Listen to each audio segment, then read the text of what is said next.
Hello and welcome to tonight's SBC News. A new peak of the COVID-19 infection was registered on the 11th of January. This came out during a joint press conference by the Ministry of Health and the Ministry of Education this afternoon.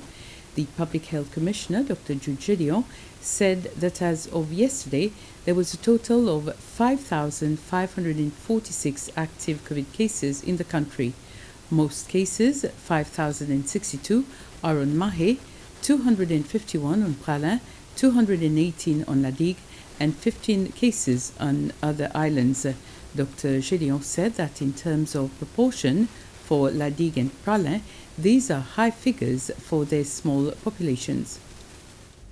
We have registered a new peak of infection on the 11th of January. The last peak was on the 3rd of March. It was 620 cases.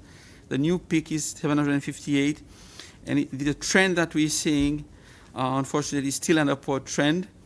The 7-day rolling average is 559 cases. Total number of active cases in the country is 5,447. Age group most affected are the young age group, especially the working force, because they're the ones who have to be out to be working, they tend to mingle. But it's also the age group that tend to socialize a bit more, and we have seen the resurgence that we've had has been around it started on the festive season, and it accelerated with the New Year gatherings that people were having. As regards to which variant is circulating in Seychelles, this result is from the panel test that we do here locally. We have confirmation by genomic sequencing done at the reference lab that the first case of Omicron was detected on the 29th of November in Seychelles. We are sending new set of samples to reference lab overseas for genomic sequencing. But from panel testing, we find that the predominant variant in circulation in Seychelles appears to be Omicron. And just last week, it was 93%, and this week it's probably close to 100%, if not 100%, compared to the other variant. So it has displaced Delta very fast.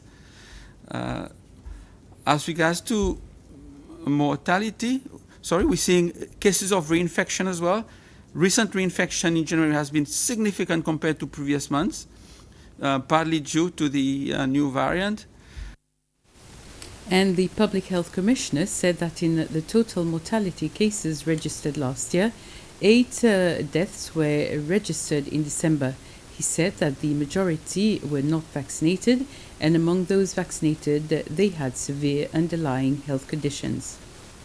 We are making a special appeal for people to come for their vaccine, but also our services for testing is being stretched to the limit. Several workplaces have taken the initiative to start testing. We are creating the opportunity for other workplaces, if they have not started, to get their staff trained, especially the health and safety officers. We will provide the training for free.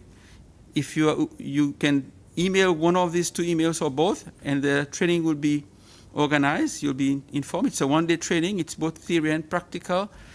And you'll be able to perform the testing at your workplaces. That's rapid antigen test. The kits are available locally. There are several pharmacies bringing in kits that our public health lab approve. They are FDA approved and WHO approved kits. And last but not least, I'd like to share these key messages that yes, we are having a surge, and we thank everybody who's doing their part to try and keep the numbers down. It could have been worse if everybody was not taking preventive measures. And for those who are not on board yet, who are not doing their part, please do play your part. The Ministry of Education has postponed the reopening of schools for face-to-face learning as a precautionary measure against the surge of COVID-19, the highest to be recorded by the Health Ministry. Classes will be held virtually for most students in both state and private schools as of Monday, the 17th of January, except for those taking mock exams. During the joint press conference this afternoon, the Director for Health and Safety in the Ministry of Education, Regina Prosper, advised all parents to contact their individual school in case of any special assistance or arrangements. The ministry will be assessing the situation throughout the week, and decisions on the school reopening will be announced later. In the meantime, the Ministry of Education is revisiting its SOPs for each school to ensure that all measures are in place. A lack of sanitary towels should not be a reason for schoolgirls to miss out on their education. The Minister for Education, Dr. Justin Valentin, made the remarks at a ceremony this morning where the proprietor of VJ Construction Seychelles donated sanitary towels to state and private schools. The initiative started last year when the MNE for Glacis, Regina Esparon, tabled a motion before the Assembly calling for sanitary towels to be always made available for schoolgirls so that they don't miss out on class. Mr. Patel said he was proud to be part of the initiative. I always find a little pleasure in participating in something that is good for people. Now, this business of sanitary pads,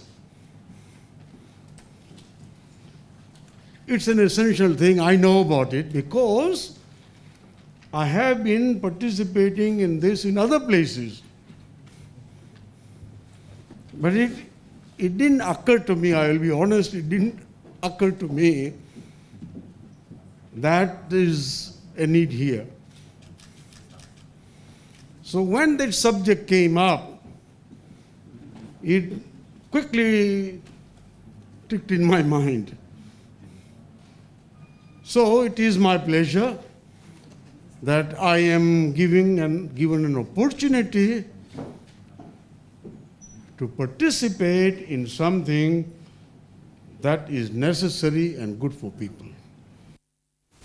The Minister for Education, Dr. Justin Valentin, thanked Mr. Patel for the gesture and said that no girl will be denied access to education for lack of sanitary products. So what is happening really right now is a new socio-economic dimension being added to quality education. In that, it provides access and ensuring that access to quality education remains a priority. The message is clear and simple.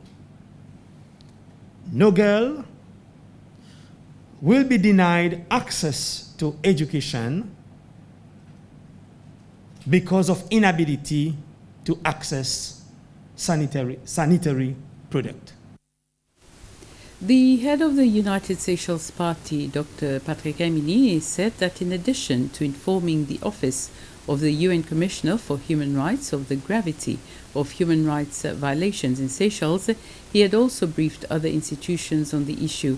Speaking during a press conference today, Dr. Amini said that his party has written to Amnesty International, the Red Cross and ambassadors to inform them about what is currently happening in Seychelles in what he calls human rights abuses.